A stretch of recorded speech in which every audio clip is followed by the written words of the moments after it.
Supply of fuel to Tripura has now stabilized a week after the state government suspended rationing of fuel. This was announced by State Food and Civil Supplies Minister Sushant Chaudhary.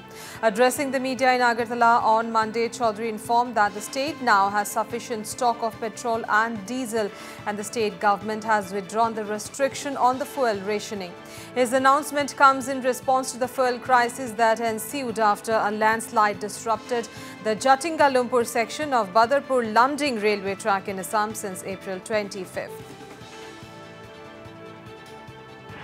স্বাভাবিকভাবেই 10 দিনের মতো একটা petrol ডিজেলের যে crisis আমরা লক্ষ্য করেছি ত্রিপুরা রাজ্যে, তার থেকে সকলের প্রচেষ্টায় আমি রাজ্য প্রশাসন, মাননীয় মুখ্যমন্ত্রী, খাদ্য দপ্তরের আধিকারিকগণ, পুলিশ, সাংবাদিক বন্ধুরা এবং বিশেষ করে জনগণ, তারা যে ধৈর্যের পরিচয় দিয়েছেন, আমরা যেভাবে তাদেরকে আহ্বান জানিয়েছিলাম যে আপনারা ধৈর্য রাখুন, বিশ্বাস রাখুন, আমরা কিছুদিনের মধ্যে পরিস্থিতি স্বাভাবিক হবে, আমরা আপ্রাণ চেষ্টা চালিয়ে যাচ্ছি, তাতে তারা সাড়া দিয়েছে পজিটিভভাবে এবং সকলের সহযোগিতাকে পুঁজি করেই আমরা এই যে ক্রাইসিসটা ছিল সেটাকে আমরা ফেস করতে পেরেছি এবং আজকে পেট্রোল এবং ডিজেলের যে স্টক এবং যে সরবরাহ সেটা স্বাভাবিক করতে আমরা পেরেছি।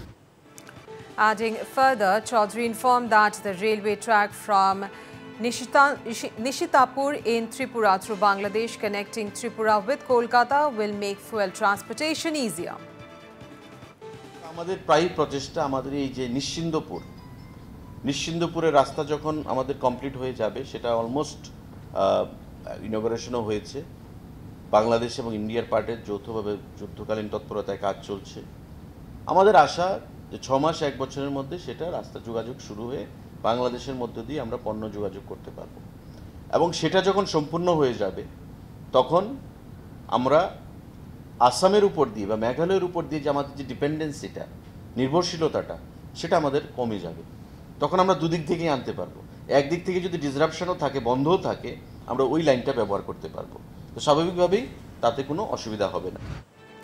Chaudhary further informed that sufficient amount of petrol cannot be stocked at the Dharmanagar depot and this issue will be resolved once the second depot, which is being constructed by the IOCL, is complete.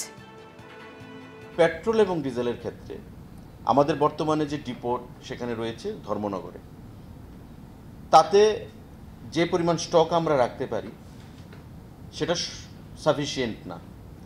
আমাদের শেকেরকোটে একটা সেখানে নির্মাণ হচ্ছে কেন্দ্রীয় IOCL এর সেখানে তত্ত্বাবধানে।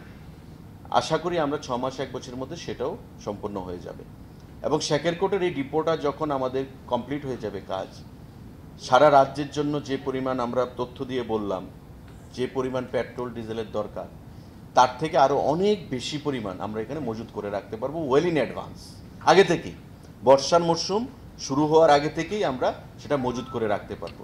সুতরাং কয়েক মাসও যদি আমরা রেল কানেক্টিভিটি বা রোডওয়ে ব্লকেজ থাকে বা সেখানে ডিসরাপশন থাকে, তাতে কোনো অসুবিধা হবে না, কারণ আমরা আগে থেকেই মজুদ ভাণ্ডার আমরা এখানে রাখতে পারবো।